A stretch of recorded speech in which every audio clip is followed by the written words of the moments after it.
Okay, so I want to conclude our discussion of Perelandra, even though, as I say, I would like to actually spend more time on it. It was one of Lewis's favorite books. It's one of my favorites. I really think it's first rate. The dialogue is tremendous, and there are spiritual and human insights that I think once you've read them, you never forget them. So it has great worth. And it even, to some degree, amplifies Paradise Lost, I think, which is a not unimportant contribution. And I think it will stand a test of time in the way much of his fiction does not. It's better than The Lion, the Witch, and the Wardrobe, even for me, for my liking. But I realize that not everyone's going to agree with that. But let me reflect on a couple of the differences between Paradise Lost and Perelandra, because I think that they're significant. Obviously, the outer space dimension, but it's more the fact that we have in Paradise Lost, we have a story that's already taken place. Milton is simply retelling the fall of man and the scene of temptation and so forth. So he's not doing anything new other than perhaps, I mean, obviously setting it to epic, but others have done that as well. But more, he separates Adam and Eve and for dramatic reasons, and there are various other things going on there.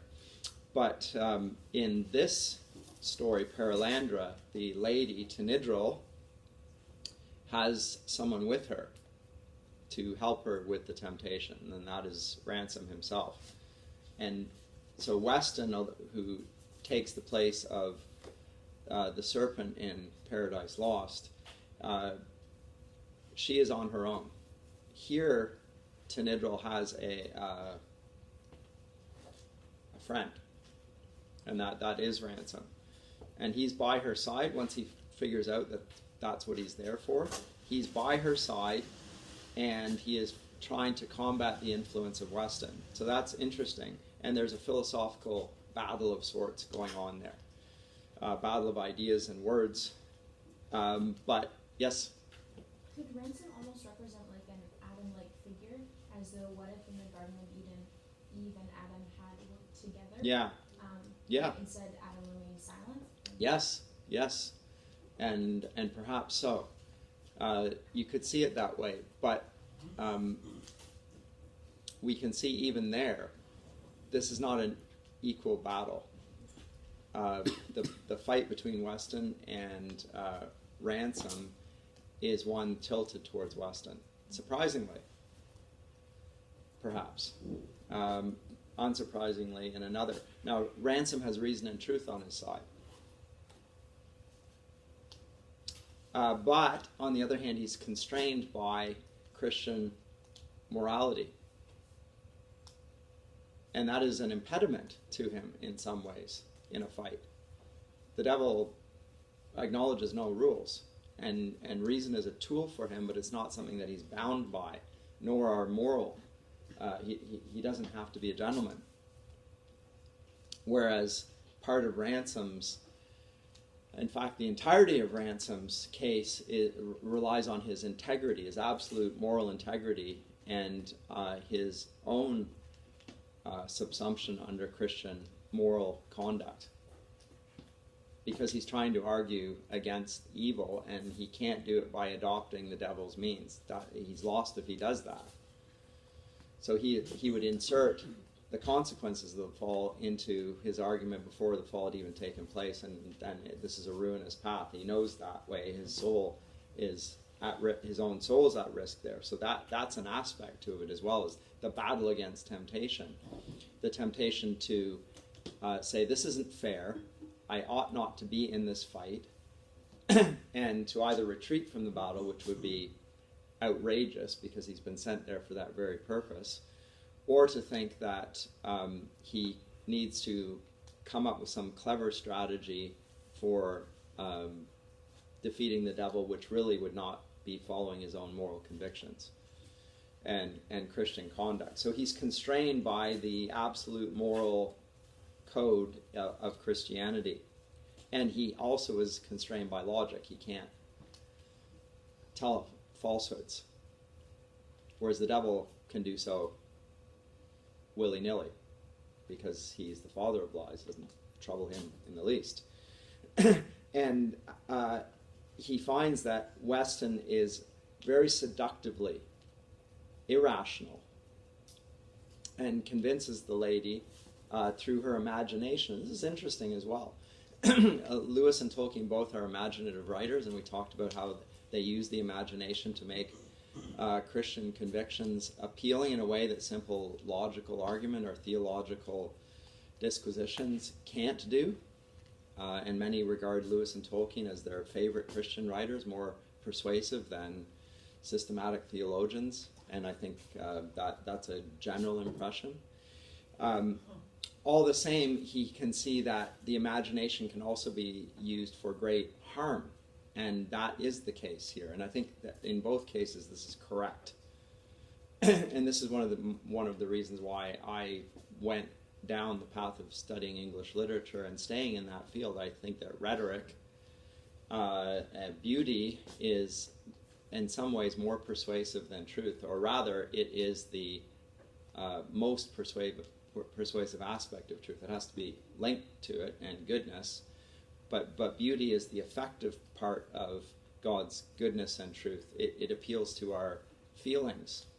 There are people, I don't know anything about this stuff, and whenever I quote statistics, there's part of me that revolts against me even doing so, but I'm told that something like 15% of people are persuaded by rational arguments, and most people respond to appeals to emotion. Just, it is so, and not many are simply interested in reasoning. I've just simply noted that is the case, that people are moved more by their feelings and the sense of and also the sense of the moral integrity of the speaker as well.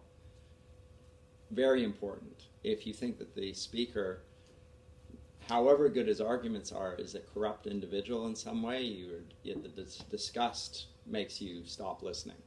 So the appearance of moral integrity is very important. And Machiavelli, the Renaissance humanist, says that this is actually, the prince doesn't have to be a moral man, but he must appear moral. It's just the appearance that matters. That's the problem for Machiavelli. He just thinks it's only the appearance that matters on this. But it is clear the appearance of goodness matters. And Lewis and Tolkien both present Christian truth in a way that makes goodness appealing, and it also makes it the sheer beauty of the Christian life is something that is so winsome that we want to live it, and not just think we have to live it. And so the devil here, in the guise of ransom, is able to distort the truth in a way that he starts persuading Tinidral, the Green Lady, that it might be a heroic thing for her to imagine that she was on the fixed land. And once you've imagined it, and it becomes a dominant thought, then the next step is not far off. Well, then why not actually do it? The reason Mal Eldil has separated her from Tor is for this reason. The reason that this has happened, she knows that everything's providential. It all happens within Mal Eldil's will. Okay, so why is this? It's to allow her to do this great thing. And note that what it would involve is her sacrificing herself, which is a noble thought. And she's so intoxicated with the idea that it's very difficult for Ransom to push back against that. And in the end, he finds that the war of ideas is one he can't win. Even though he does win it in one sense, in another sense, he simply can't win it. Weston does not have to sleep. He doesn't have to play by the rules. And in the end, he realizes that reason on its own can't defeat the irrational hostility of the devil. Not on its own.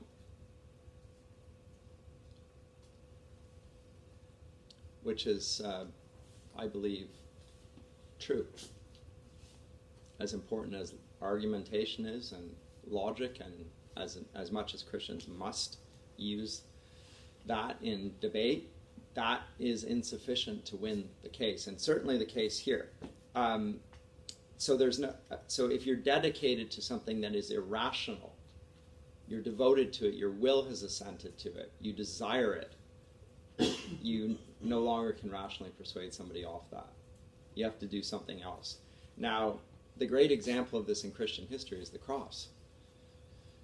Jesus does preach, he teaches the kingdom, but in the end of the day, he defeats the devil not by argument, although he does that in the wilderness, right? In the temptation in the wilderness, he appeals to the word of God to defeat the devil, but then he only retreats for a time. In the end, he doesn't defeat him through proving that he's a liar, because we know that he's a liar.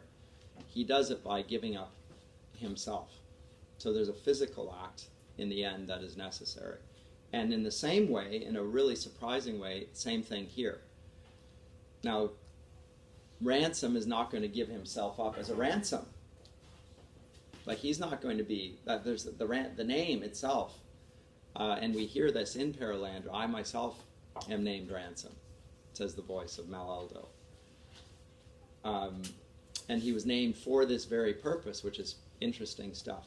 But the ransom that's necessary here is to give up his physical body. There has to be a physical fight. That's how he's going to win. He can't win in any other way. And that is a very interesting development. And it's one for embodied beings as we are. There is a battle against, as it says in Ephesians, our battle is not against flesh and blood.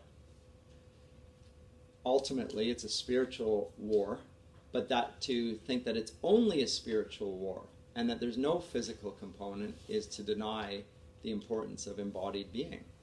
And Christ himself demonstrated through his own embodied being that bodies matter. That's basic Christian theology. He defeated the devil through his death on the cross. Sometimes we physically need to impede evil. And here it ends up being a fight. Now, maybe this is a reflection on, again, the war experience of Lewis and Tolkien. So there's an element of, it's not only a physical battle, for sure, and you can't ultimately win by only physical means, but that doesn't preclude or exclude physical conflict. And here, he has to do that. And I'm very curious about people's thoughts on that, but it is, I think, indisputable that that's what it comes down to. He's going to have to fight physically against the unman, even though he's not a fighter. Sure. That incredible dialogue between himself and his voluble self. Voluble self, his chatty self, the voice inside of his head, right? And now, so there's a fight, and this is interesting because, again, the devil also has the means of getting inside his head and seducing him to leave the path of resistance in some way. Oh yeah, those are the more compelling aspects, I think. So we see externally, we have Weston, that is the devil in the guise of Weston, speaking to the Green Lady, and he's troubling her.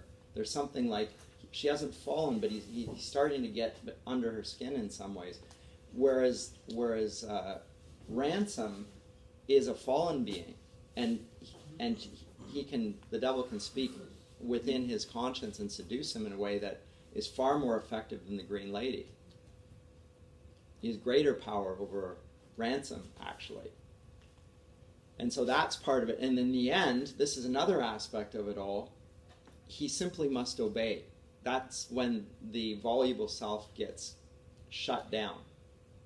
I can't argue my way out of this because I have very good arguments why I ought not to do this, or there must be another way, or, I mean, God, Malala couldn't possibly have sent me for this reason, because I'm not a fighter, I'm a philologist, and he wants me to fight. That doesn't make any sense. And in the end, it's clear to him that is exactly what he's been sent to do, and he simply must obey. And that in the Christian life, and this will be Lewis and Tolkien's own experience, there are times when simply you just need to obey, and you're not going to be able to figure out why. And he's not arguing in favor of irrationality, but there are times when just simply, that's it. and important times. Yes. I find it interesting, in fact, I sort of like it, that even in his fallenness, Ransom has that as a strength, that he knows this, that like he understands that he has, that the devil has this extra power. Yes. And he's able to not set that apart, but understand that and take it into account. The devil's more powerful than he, and has means that he does not have. It's not just that he doesn't have to sleep, and it's not that he's not bound by truthfulness or Christian morality. It's also that he is not fighting an equal. This is his superior in terms of creation. He can't win against the devil, but God can, because God is the devil's superior, and the way in which God is going to triumph over the devil is if he obeys him. Right? You've been sent there. You're not going to defeat the devil, but I am, and here's how you're going to be my instrument for doing that. So in that sense, he's not like Adam, or he's more like Christ. He's going to obey. He's going to sacrifice himself. He's going to obey the will of the Father. That in that sense, yes.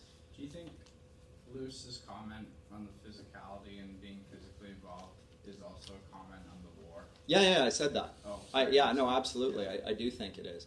But not just the war, but certainly in situations where, the war is terrible. It's portrayed terribly in Tolkien and Lewis, particularly in Tolkien. War is not something that is to be glorified in, certainly modern warfare. And the means but all the same, if your opponent is going to eradicate all civilization, is it a just war, is what it comes down to, then yes, then okay.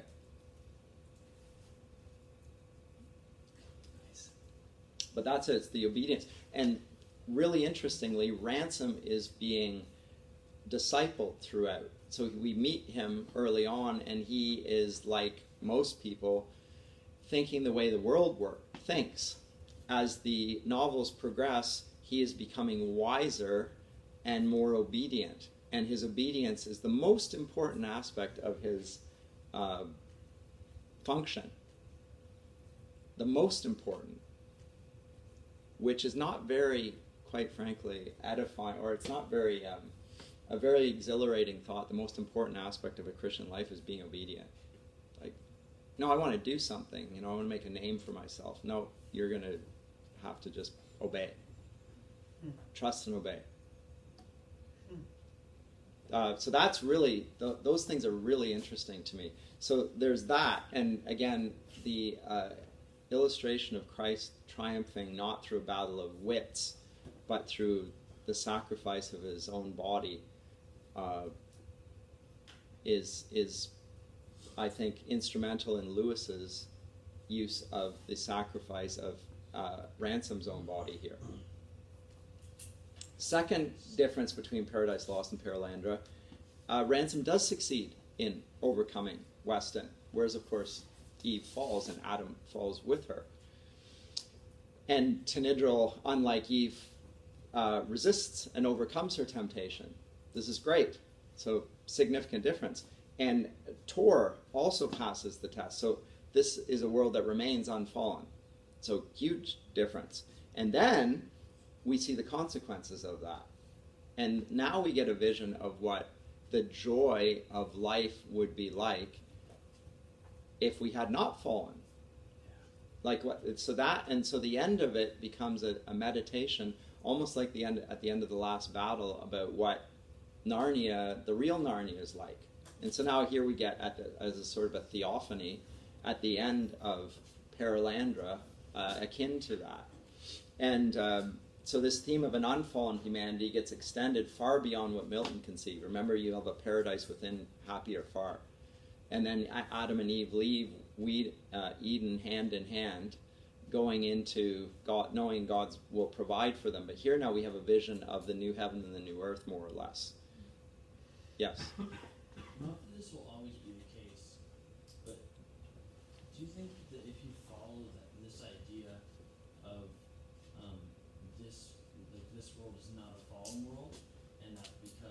You mean this as in Perelandra? Yeah. Yes.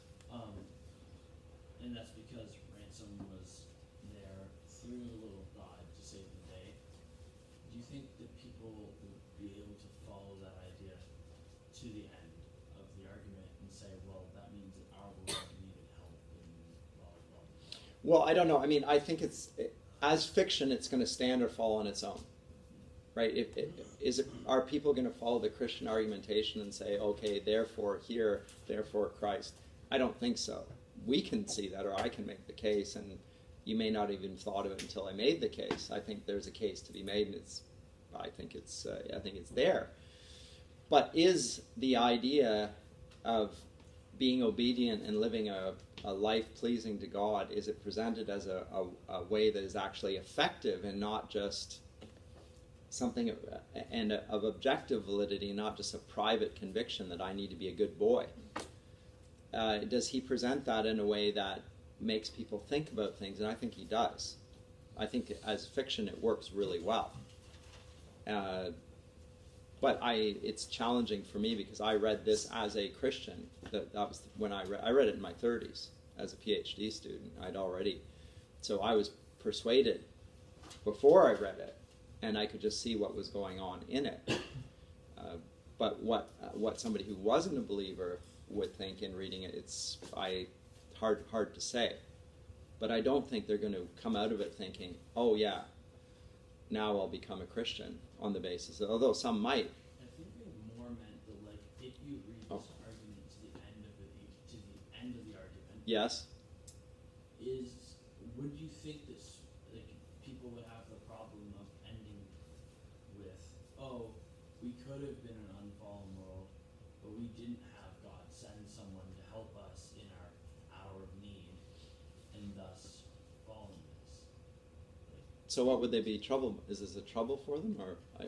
Yeah, I mean, we're saying, like, because that's what Ransom is, right? Like, if Ransom wasn't there, then she might have fallen.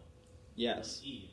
Yeah, those are all hypotheticals. Right. Right. But I'm saying, do you think that that's an appropriate end to the argument? Well, it's appropriate here for this. I mean, it's a work of fiction. What he's trying to do, and this is the apologetic intent of the work, I think, is to present an effective, when I say effective, an affective with an A, or an imaginative portrait of what Christian life is like and why it is something that we ought to desire, because it's been presented as so feeble and so Christians God's a big spoil sport. He just wants to keep us from having fun. That's what the Christian moral life is like. He talks about this in Mere Christianity.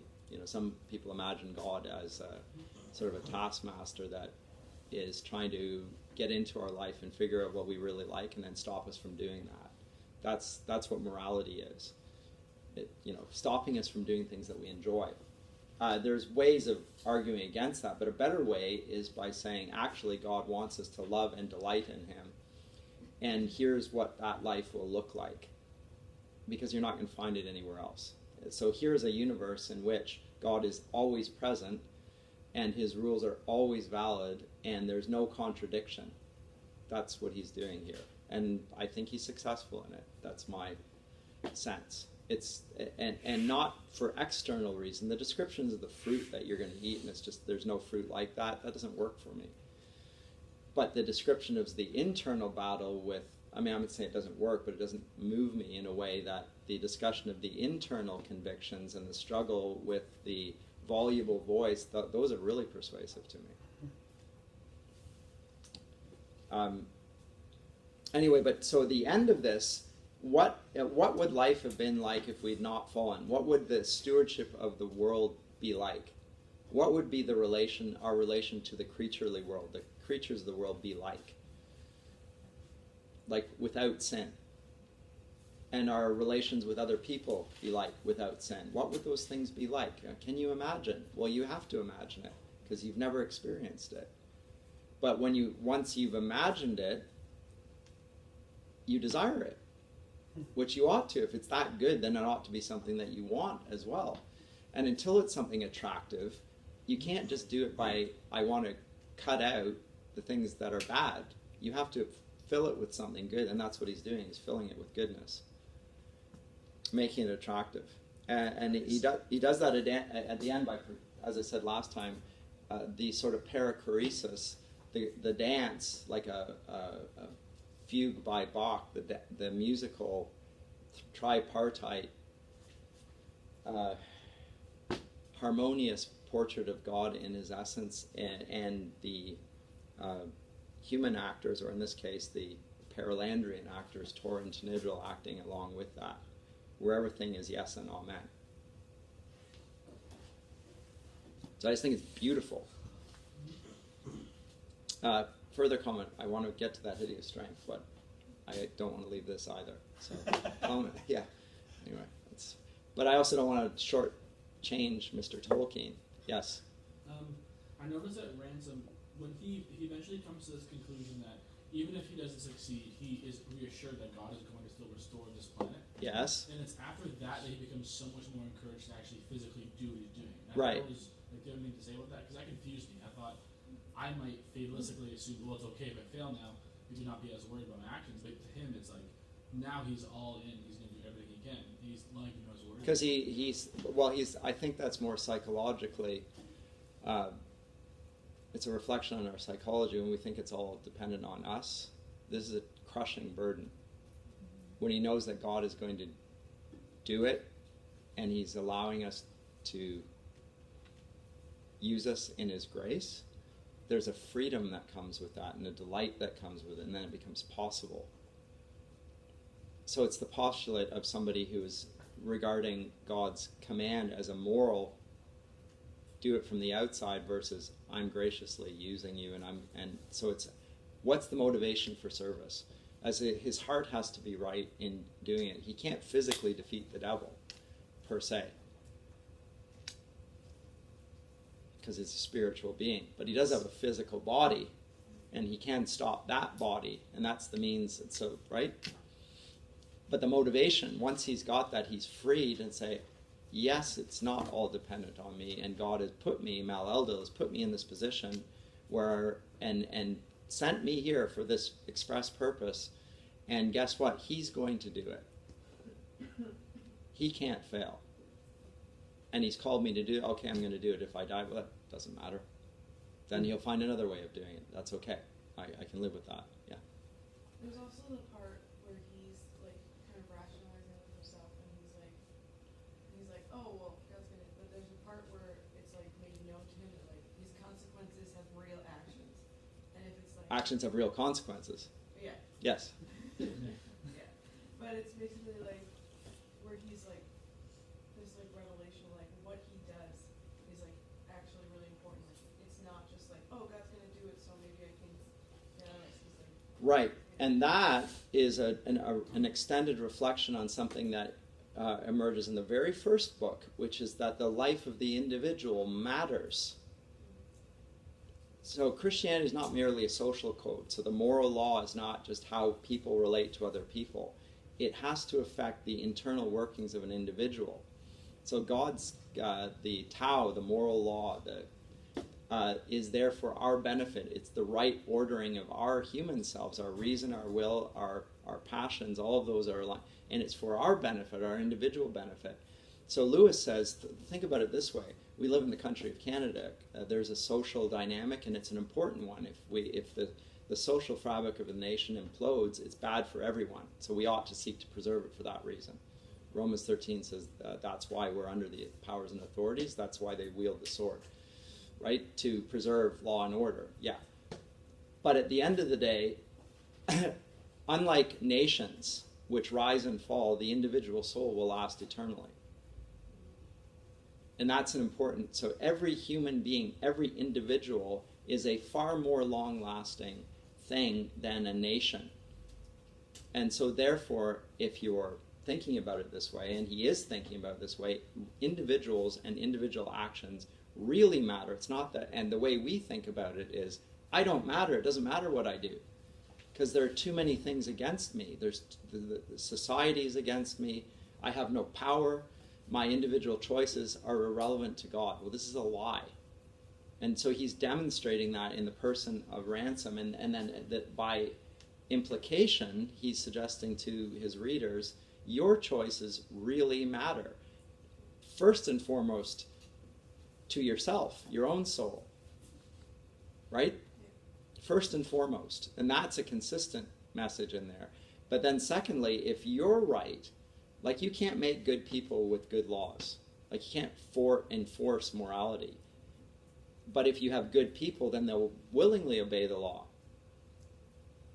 But just think about the traffic in Toronto. Like what happens if people stop doing it? Are they doing it only because they're coerced? Or are they doing it because they think that doing it is a good thing? It starts to become challenging when you drive in Toronto. I understand. But you cannot have enough surveillance to stop people from doing bad things. You can't have enough of it. In fact, they'll try to, and that's the Orwellian state, which is being portrayed in that Hideous Strength, among other things, in the NICE.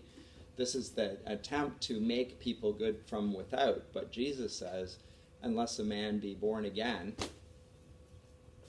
right, he cannot please God. So the internal ordering and the individual is of the utmost. Right? What profits a man if he gains the whole world but loses his soul? So it's really an emphasis on the importance of the individual, and then with that, the social fabric and the kingdom of God are advanced. But that's a really important element, I think, the individual and the individual obedience of Edwin Ransom here. Yes, and then I'll move on. And then I'll talk about the conclusion here just as well. Okay, so I just wanted this one phrase, and I can't remember it, when he sees the blood dripping from his heel where he's been bitten, and it's Hru, and the angels, or rather the Oyarsa are marveling at this. Is this the substance wherewith Mal-Eldil remade the worlds? There's this sense that blood and the sacrifice, that, the blood, he's been bitten in the heel here, and it will never stop bleeding, we're told.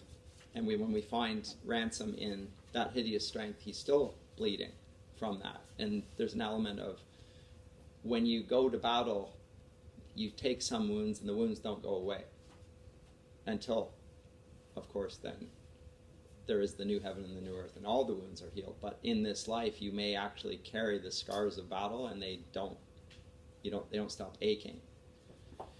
But that idea that there's a substance, which is the blood of Christ, the Christian reader will make the natural analogy, which I think is intended, that transforms everything. That's, again, fascinating. And also the fact that Ransom bears the image of God, although Torrent and Ildril do not. So even though their world is unfallen, there's something glorious about it, we are yet even more highly favored because we bear the image of Mal-Eldil himself. And that's not just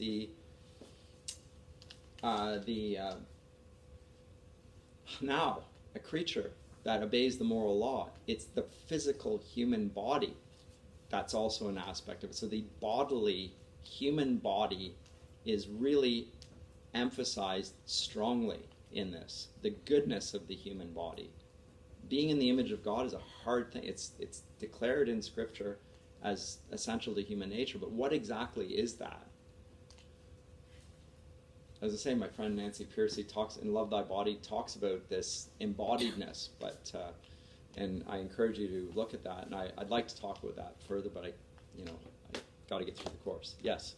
I thought the king and the lady were in the image of Christ, because I thought at the beginning it said that ever since Mal-Eldil came into the world, yes, the creatures after that were made. Yes, so there's no more Sorens or Ross or things that don't look at all like that. Okay. Yes. But so they're not in the image of Mal-Eldil, but they're still. I don't think exactly the same as there. I can't remember the exact phrasing there, but you're correct. So after he comes, so before. Now, is he leaning towards evolution here in some ways? Like there are beings before Christ that were not human and yet had aspects of the moral law that govern them. But after Christ, we're not, and I think to some degree he is speaking to it, we're not going to evolve into something other than a human being. So he's speaking against transhumanism and the idea of spirituality. And we might go from being an embodied being to a spiritual essence, which is what Weston thinks.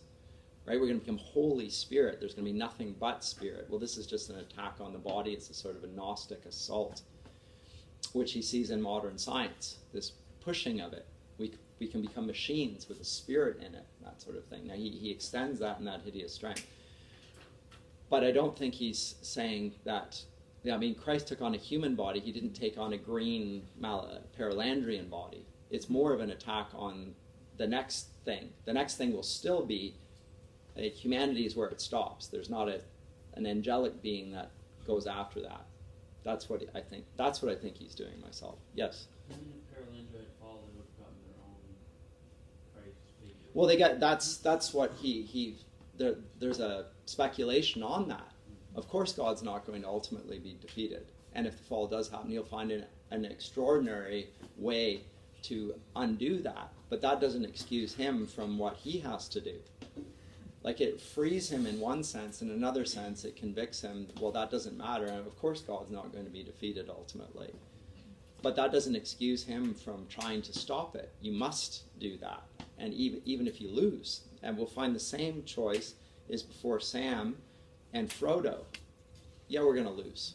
It's a hopeless cause. We cannot win. Gandalf says it. You cannot ultimately defeat them.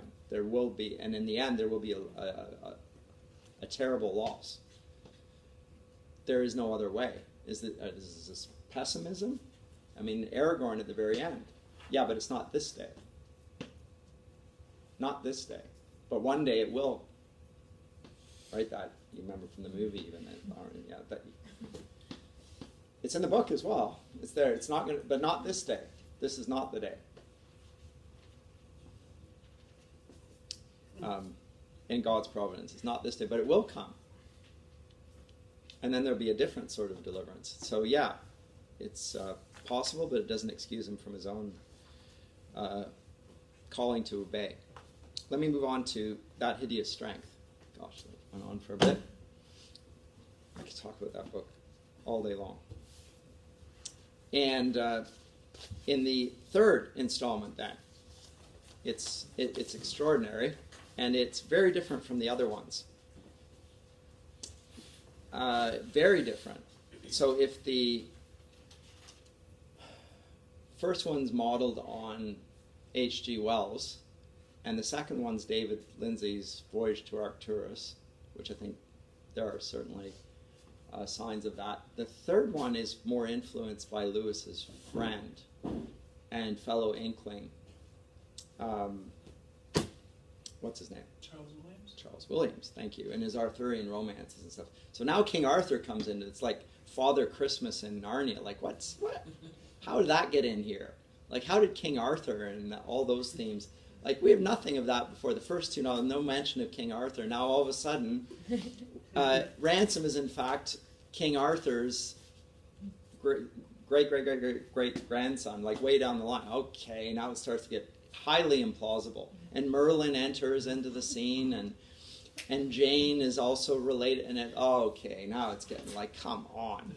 And Tolkien really didn't like this. It's like, come on. I mean, stop mixing things up here. And I think there's something to be said for that. It starts to become a little implausible and a little bit odd. But so you get Charles Williams, and this is a much less self-contained work. Perelandra stands on its own as a work of fiction, and works of fiction, to be really successful, need to stand on their own. So Perelandra is really good. You could read it without Out of the Silent Planet, and you can read Out of the Silent Planet without Perelandra. Whereas that hideous strength does not stand on its own. It's taking you all over the place. So strictly as a work of fiction, I don't think it's that great. But some of my students over the years have said it was the best of the three, which I find shocking. But just because of the ideas and the themes that arise in it, I guess. Or maybe just the style. They like the style. I think the style is very challenging and confusing. And you don't even, like, it takes you a long time to figure out even what's going on, in part because we don't even begin with Ransom. We begin with these other guys, Mark Studdock and Jane, and there's a marital conflict, and they're brought into the NIC, and what does this have to do with anything? So it's taking us from the main protagonist being right front and center to being a sort of a marginal, a decisive role, but not the main actors. It's a few other people, Mark and Jane Studdock, and the NICE in all of this. And we can't understand that hideous strength without the book that was written between Perelandra and it, which is The Abolition of Man. Now, we're going to read them out of order. We're going to do that, The Abolition of Man, after this, but only because I don't want to break the narrative flow of one to the next.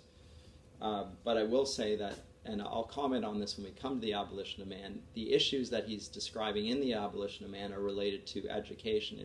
It's a commentary on education and what happens in modern education, and the attempt to get rid of what he calls the Tao, which is the natural law, and the consequences of that.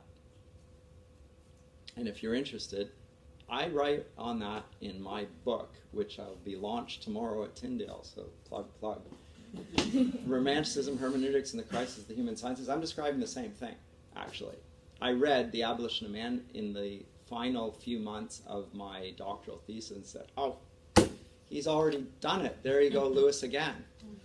And he wrote it way better than I could ever have, and that's how frustrating is that. On the other hand, it was encouraging to me that I thought I was on the right track. If Lewis has come to this conclusion already, then it must be right.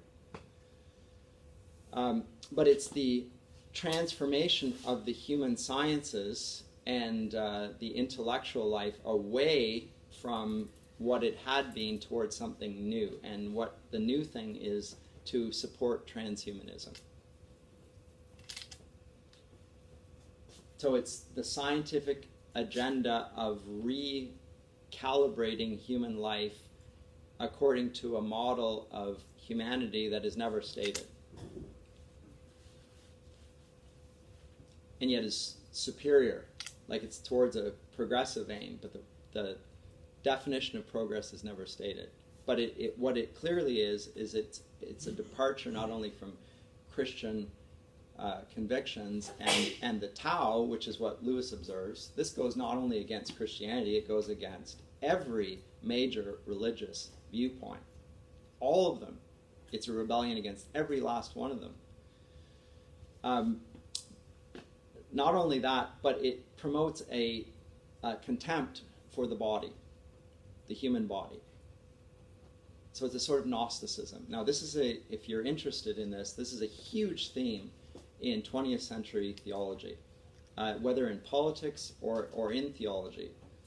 In Roman Catholic theology, there's a particularly strong and good defense of the human body in John Paul II's work, for instance. But you can also find it, this discussion of Gnosticism in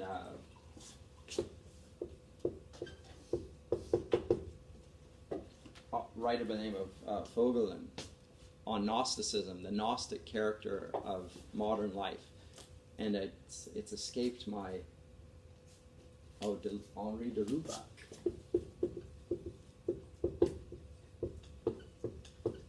Amongst theologians, Catholic theologian, describes the same thing.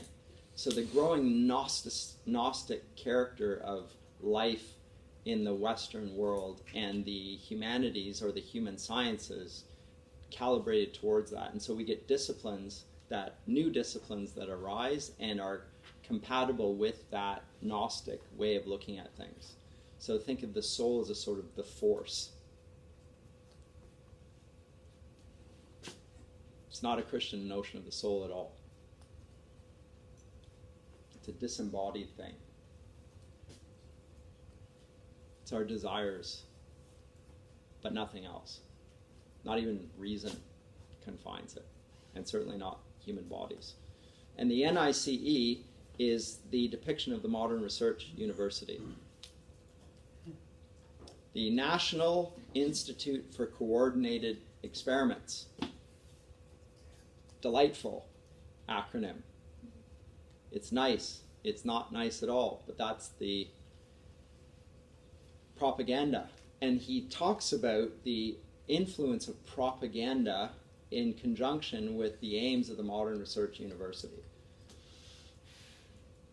That it's there to advance human interests and so forth, and it does it by experimenting on people, which is an ethical no-no, but they do it all the time.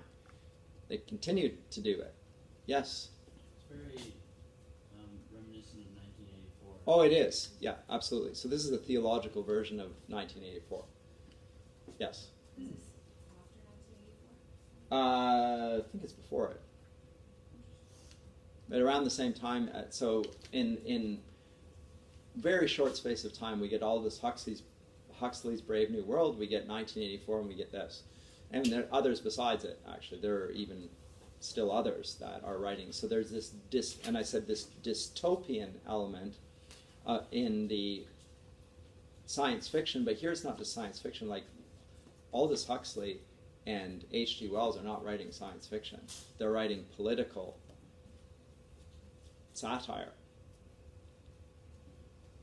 Huxley's almost closer than H.G. Wells, because he's talking about taking control of human life and breeding and giving people soma and rampant promiscuity and trying to engineer people in vitro even, right, to take control of life in every way, and abolishing the words father and mother. The natural family in Aldous Huxley's Brave New World has been not only abolished, but the very words are repugnant.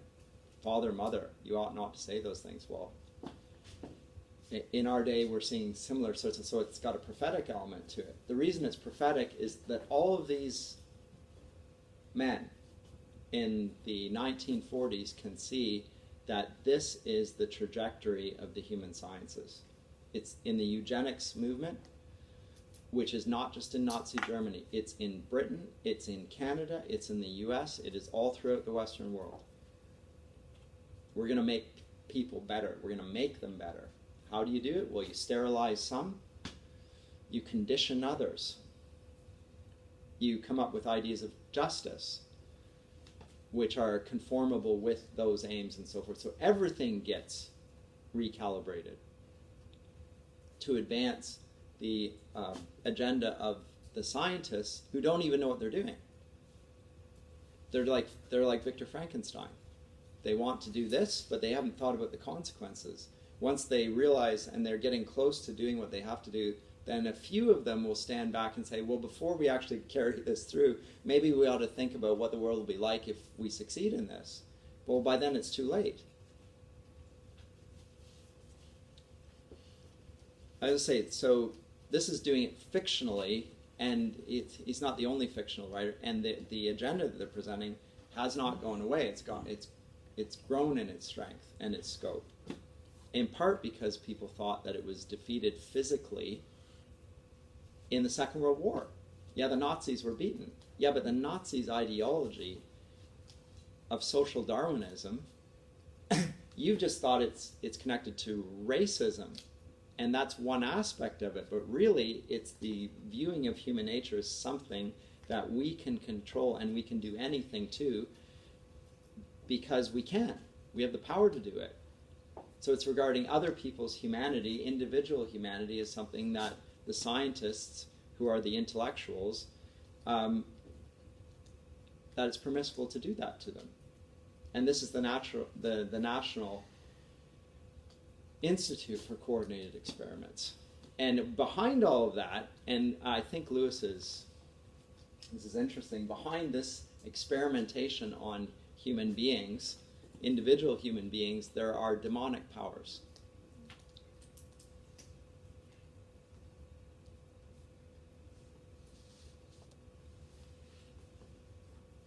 Just like in Perelandra. So when we get those three things, the three novels, Out of the Silent Planet, Perelandra, That Hideous Strength, we get the sense of the cosmic struggle between the heavenly Jerusalem and Babylon the Great played out. So it has an eschatological element, and that's what that hideous strength does. It becomes more eschatological or apocalyptic in its imagery and ideas. And Charles Williams' novels were very much like that. Tolkien really disliked the genre. Lewis did not. Lewis thought it, in some ways, was an extension, or at least compatible with the fantasy literature he loved so much, and thought Williams was brilliant. Tolkien was less convinced. And I think opinions certainly vary, but I don't think that Williams is seen as the great genius that Lewis and Tolkien are by most other people. He's there, and you can see his influence here, but Lewis also said that also Williams' lectures on Paradise Lost very much influenced Lewis's own lectures on Paradise Lost, the preface to Paradise Lost. He gets that a lot from Charles Williams.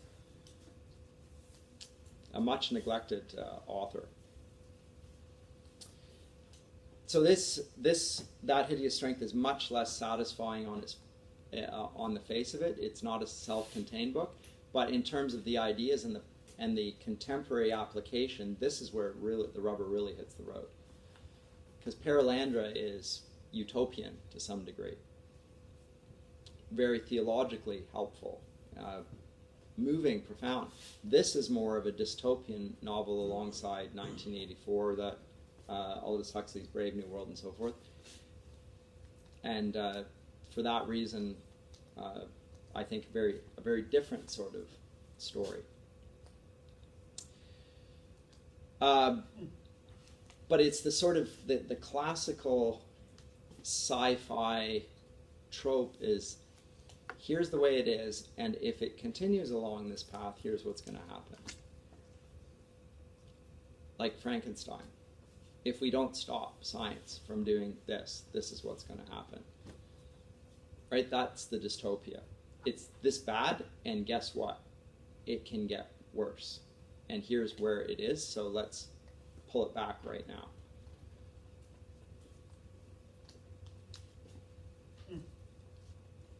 For me, this is the this particular issue, transhumanism, and where it leads. It leads to posthumanism. So the attempt to improve human life on the basis of what human beings, a few human beings, scientists think is good for humanity, ends up being the abolition of man, or posthumanism, the death of all humanity, the eradication of organic life, the culture of death, the equation of human beings with animals, or even with the non-animate world. It's all equal. It doesn't matter if you have an artificial tree or a real tree. In fact, an artificial tree is better because it doesn't die. Some people like artificial Christmas trees. I can pop them up in a minute. Okay, whatever. It doesn't matter of taste. I'm with you. I don't have an artificial tree. They're repugnant, even if you spray the smell of pine on them. No.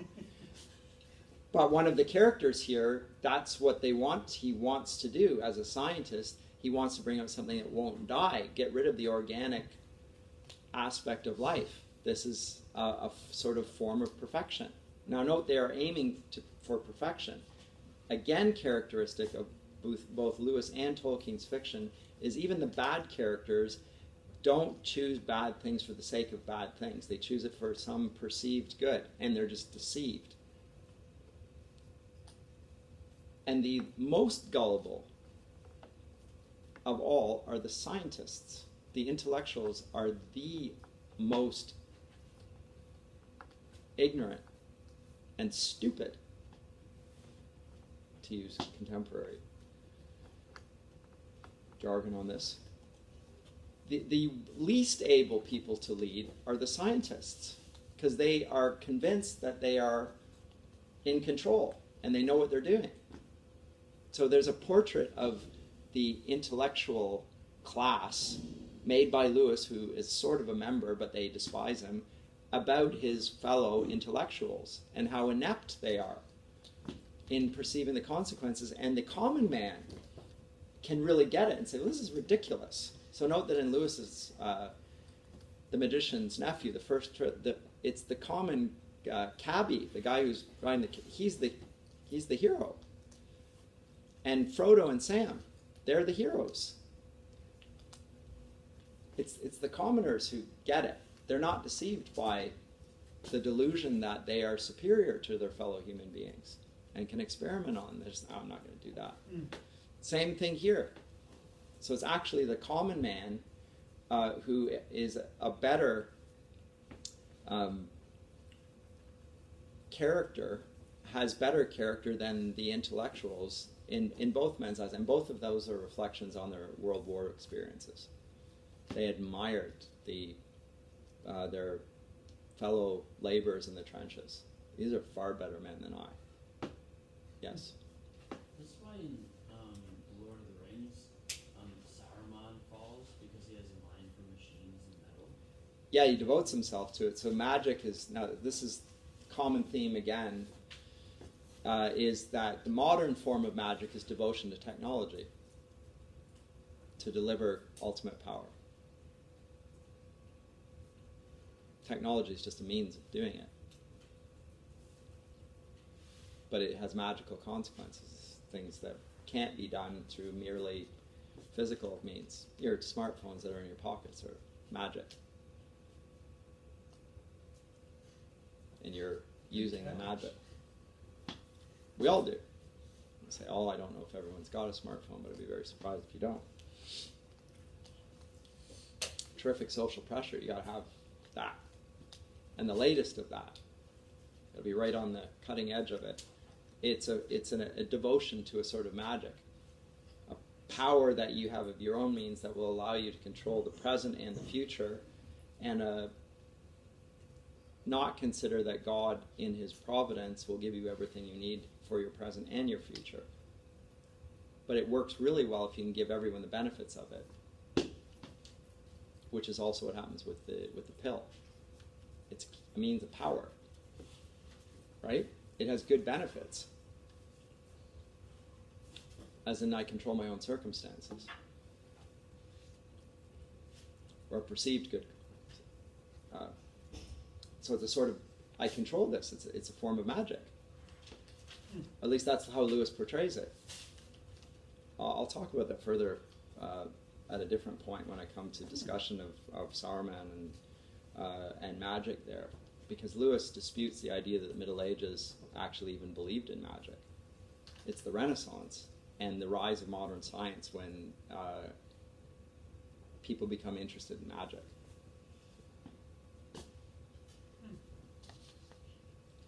Witchcraft and so forth, that arises in the Puritan age, scientific era. Not that the witches are not thought to exist before that, but it becomes a bigger and bigger matter of interest. So we find, so there are two influences in that hideous strength. Obviously the Abolition of Man, which I just mentioned, and again, William's work in particular, the Arthurian aspect of it. So how are we going to look at that hideous strength? I think that there are a variety of themes. It's such a long novel compared to the other ones, and so lacking in, it's not self-contained at all. I want to look at it in sort of thematic ways. So I'm going to look at the theme of love. I'm going to look at the idea of the inner circle, or the inner ring, as Lewis calls it in one of his essays, which I encourage you to read. He's talking about social psychology there. The need that people have to feel like they're an insider, which is a powerful motivation. Ostracism is a very hard thing. Isolation is a very damaging thing. If you want to torture somebody, stick them in a hole and leave them. Or if it's a baby, you can feed it with milk, you can do it. But if you don't hug the baby will die. No human compassion. You physically nurture, but there's no sort of sense of a person and being loved. The child literally atrophies. So will adults. So ostracism is a powerful thing. And people want to know that they're loved, and those on the outside of the circle don't have that sense of being loved in the same way, so they want in. Kids do this on the playground. right? So he talks about that. So and that works in here. So in that volume, in the Weight of Glory, that one essay, The Inner Ring, you'll find that really, I think, informative. So the theme of love, the idea of the inner ring. Also, I want to discuss male and female nature as an aspect of bodily nature. He obviously talks about it in Perelandra. He amplifies it much more in that Hideous Strength. And with that in mind, you want to read two things: the work on equality, two kinds of equality. These are big topics in Christian circles. Wrongly so, quite frankly, in my view. Not that they're unimportant, but they're held to be far too important. There are bigger fish to fry than this, but people fight over complementarian, egalitarian, all this guff. Okay, it's not that it's inconsequential, but it's not the most important thing. A lot of fights in evangelicalism over that. But so read two notions of equality, and also his work on membership. So those essays, I've laid them out there. What it means to be a member, part of a body. So when we come to male, female, I'll talk about that. Obviously, the abolition of man is a theme, and he'll connect that with sociology. Mark Studdick is a sociologist. Jane Studdick is a 17th century literature professor. So rather than the scientist and the artist, we have the social scientist and the artist. And he's going to talk about the wrong path of the social scientist. But also how the artist, Jane Studdick, has also been deceived, even within her discipline. We'll look at, in terms of the Arthurian themes, we'll look at his notion of Britain on the one hand versus Logres on the others, which is a name for Camelot. So Arthur's Camelot. So there's the kingdom, and so there's the notion of the two kingdoms. You'll get this from Augustine's City of God. So there are assignments, and they are on top of one another. Logres is not a place that once existed. It still exists, is the argument. In the midst of Britain, a nation of shopkeepers, as he calls it, and the NICE operating in the midst of all that, there is nonetheless the kingdom of King Arthur right in the midst of that. And these are the true British, almost, because they're the true Christians. And now, remember, King Arthur and his kingdom there's a pagan aspect to it, which you'll pick up with Merlin, and we'll maybe talk about that as well. And then final theme, I want to compare that Hideous Strength to the Lord of the Rings, because one of the most bizarre aspects of the book is he refers to Numenor, which is a realm within the new Lord of the Rings, before the Lord of the Rings has been published. So he's read extracts from the Lord of the Rings. Tolkien has not yet published it. And he's speaking of Numenor as if it were a real existing place in his novels, and again, his audience would have no idea what he's talking about here when he first publishes. The Lord of the Rings comes out a decade later, more than a decade later. But he's making comments on Tolkien's novel before it's even been published. And I think that's interesting as well. So there's an overlap, and I'll conclude with that because that will then lead us to when we come to talk about Tolkien. Comments? Yes, Jaden. So that he writes that England is a nation of shopkeepers. Did you know that was originally said by Napoleon? Yes. So he accepts it. But that's not the only England. That's true. There's an aspect of that. And when Napoleon says it, he says it derisively. But that's small enterprise. That's individual, the family setting up its own shop. That's okay. Every Englishman has his own castle, right? You regard your home. This is my property. You stay off.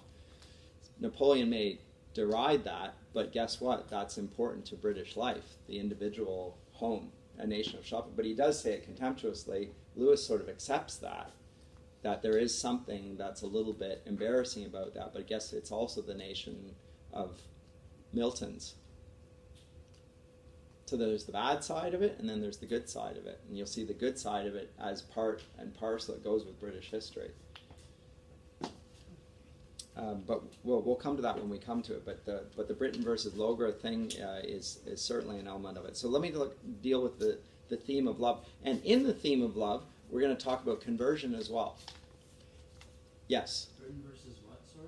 Logra.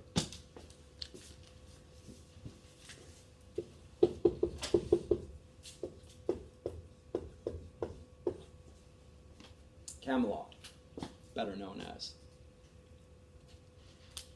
Yes? Sir, when did Christopher Tolkien compile what became the Silmarillion? Because that's where Numenor has Yeah, it's the thing. In some ways, it's the first thing he wrote, or he started writing on it. It's the prehistory and more important than the Lord of the Rings in a sense. In the 70s, I think. I can't remember when it was published now. It's a long time after that. Yes. Strength. Oh yes, yes. But Numenor is mentioned in the Lord of the Rings as well. Yeah. Yeah, but it's a sort of back history, right? But yeah, remember he's been talking with Tolkien in the pub for years at the Eagle and Child, and his ideas are obviously very present in Lewis's mind, but the general public doesn't know yet. So it's a really odd thing to put into a novel, what is effectively at this point a private conversation. It's a little bit of pressure on Tolkien, by the way.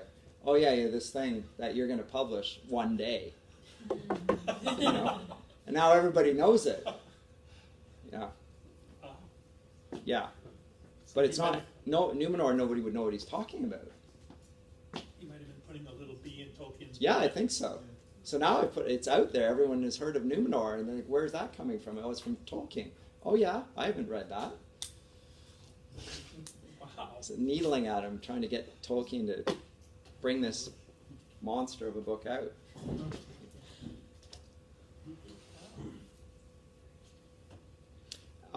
I do want to so we're going to come to the theme of love that I'm going to look at right now, and the other ones, my goodness, we'll see where we go. I do want to comment briefly, and I think I mentioned this already. There's a critic, a scholar by the name of Ralph Wood. Gospel According to Tolkien is his book. It's a good book, by the way. I recommend it. In which he said, at least he said it in a lecture here in Toronto over like a dozen years ago. Heard him comment that he regarded Tolkien as Lewis's superior as a novelist. That's debatable. Most people would agree with him, but it is debatable. But he gave the reasoning for it. The reasoning for this is that Lewis was an individualist and promoted the individual hero, whereas Tolkien's heroes were part of a community, and the emphasis on the community was strong. Now, in that hideous strength, I think we find the contradiction of that thesis. And it's not just here. So I don't agree with him. I think he's wrong, actually. But it is true that in that Out of the Silent Planet, Ransom's the hero. It's an individual. But again, that's like he's responding to H.G. Wells, where it's the same thing. And in Perelandra, there's an individual, but again, he's responding to Milton's Paradise Lost. So again, same sorts of characters. So it's appropriate, and you wouldn't be able to see them in contrast without their foils, and you have to have it that way. But when we come to the contemporary commentary in that hideous strength, what really matters is this little community, St. Anne's, right? Where there are an odd collection of people who are meeting together and praying, and that seems to really matter. Same thing in, I would say, in Narnia. It's not just individuals. There are 4 high kings and queens. So I just don't think it's a fair comment. I think it's more Ralph Wood commenting on North American individualism within evangelicalism as opposed to Catholicism. Okay, fair critique, but that's not fair on Lewis. That's where I don't think it's just. Because Lewis's heroes are not just individuals that save the day. Although he does place a strong emphasis on the importance of individual fidelity and obedience. There's no doubt about that. And maybe more so than Tolkien. But that's a matter of degree, more than anything, not total difference. With respect to love, this is a great theme in Lewis's work. It's a great Christian theme. God is love, but it's an emphasis in Augustinian theology. Everything operates in accordance with the dictates of love. We're made by God to love God for himself. And that's why he gives us free will, that we should love him because we choose to love him. If we're compelled, then it's not love. It has the mark of conditioning. We're forced to do it. Well, then it's not love. The NICE tries to create people who want to do things because they have no choice. They remove their choice. They try and perfect human society by getting rid of individual rights. It's very strong in Lewis. You can read about it in the Four Loves. You can read about it in the Allegory of Love, when he's a literary work of literary criticism. But here it's in the portrait of this couple, Mark and Jane Studdick. And it is a problematic relationship, and it's problematized by the fact that Mark Studdick doesn't seem to love Jane. At least she thinks. They're married, and yet they have no children. And they don't seem to want them. They've put their career ahead of that. Both of them, by the way. So there's a selfishness. They are both married, but there's no desire for children, because the children would be an impediment to their aims in life. Both of them.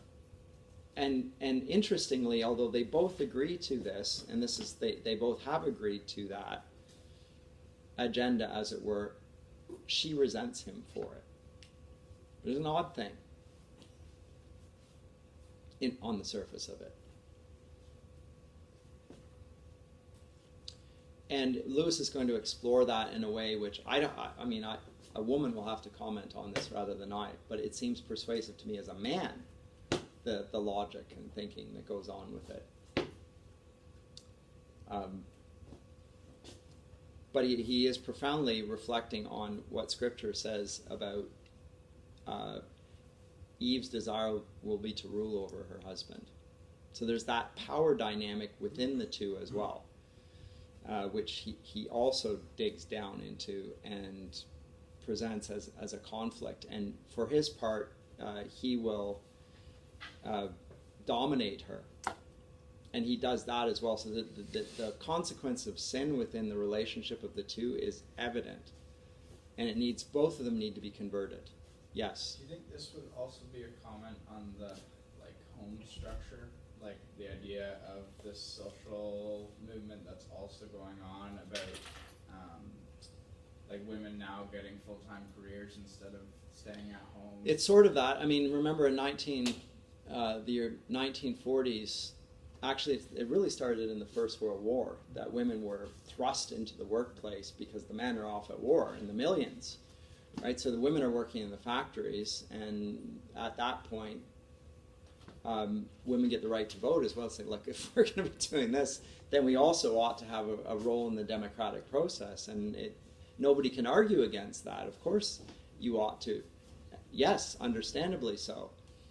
Have the capacity to understand and vote, etc. That, however, brings its own problems in relation to, okay, well, what does domestic life look like? How does domestic life, and here's the problem, how does domestic life in the sphere of the home guard itself against the totalitarian state, which is going to involve itself in everything, not just in the realm of private life, but even within the individual, like determining that. And the answer is it can't and it doesn't. So now the government pokes its nose into the familial realm and even into the personal realm. And there's no end to it. So he's to some degree describing that. When you bring up this topic, my sense is that there is a resistance, like you're attacking women's rights, and that's not really the issue. The big issue, that's part of the issue that arises out of it, but it's a discussion point, is what happens to the human family when families are less important than the workplace. That's really, and the effect on the women and the men. It makes men care less about women. That's why I question. That, and that's the really, so Lewis, although he's accused of misogyny for raising these things, he's actually saying it makes men misogynists. That's what it does. Yeah. Because they regard women as their equals, and they're not their equals. Politically, they're their equals. And in terms of their absolute rights as human beings, yeah, they equally bear the image of God. There's no doubt about it. But if you regard women as your equal in every sense, then the differences between you will allow you to treat women not as women. And there's something dehumanizing and misogynistic about it. And the feminist movement with that. Now, he's not interested in that per se, although he does portray Jane Studdock as a sort of a feminist in her convictions. And so that I think I can imagine this would, of all of the stuff that we've read so far, this would raise the most hackles, potentially. But I do think he portrays it as a sort of misogyny. And I think that's interesting. And I also will say I am not an egalitarian in these things, and because I think egalitarians, in my experience, are the most misogynist. But wow, set the cat amongst the pigeons there on that.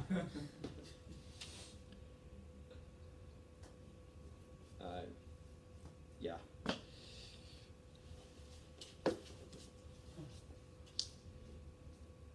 Because I don't think the equality gets rid of the problem of sin. And that's the real problem.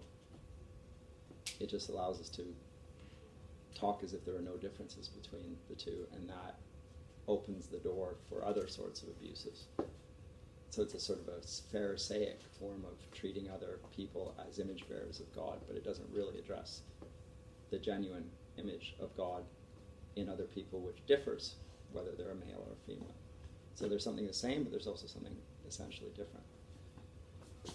My relationship with my daughter is different than my relationship with my son. I love them both. They respond to me differently. It's almost hard to put into words, but everybody knows it. Anyway, so the theme of love. So it begins with a very fractured relationship with Mark. She resents him bitterly, although he's doing what they probably both agreed to. They're both working on their careers.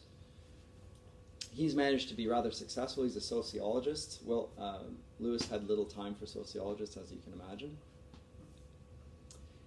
Regarded as having no contours, the discipline, there are no limits to it. It advances society at the expense of the family and the individual. It sees only two units, by the way. Sociology sees the individual and society. The family doesn't exist to sociologists. It's an obstruction to those two things. One of my main objections to sociology is it both the individualism of capitalism and the social dimension of communism, both of them attack the family. It's not a legitimate entity. So they share a common conviction there. Very useful. So we meet them there with that, and let's see if I can pick up a nice little dialogue, but we're running out of time here. 62, 63, is this it? Yes. So Jane has gone, and she is in a waiting room and goes to see Miss Ironwood, directed there by Dr. Dimble. And then she waits in the waiting room and she reads a book, or she sees the landscape. And this reminded Jane, page 61 here. So it's section 3 of chapter 3, Belbury and St. Anne's on the Hill. Just the beginning of section 3 there. They're going along a path of single planks. This reminded Jane of something. It was a very large garden. It was like yes, now she had it. It was like the garden in Peter Rabbit. Or was it like the garden in The Romance of the Rose? The Romance of the Rose is a medieval allegory, which Lewis writes on in The Allegory of Love. No, not in the least like, really. Or like Klingsor's garden, or the garden in Alice, or like the garden on the top of some Mesopotamian ziggurat. which had probably given rise to the whole legend of paradise. So she's thinking as a literary scholar, all the illusions of gardens come to her mind. Is it this or this? Or simply like all walled gardens. Freud said we liked gardens because they were symbols of the female body.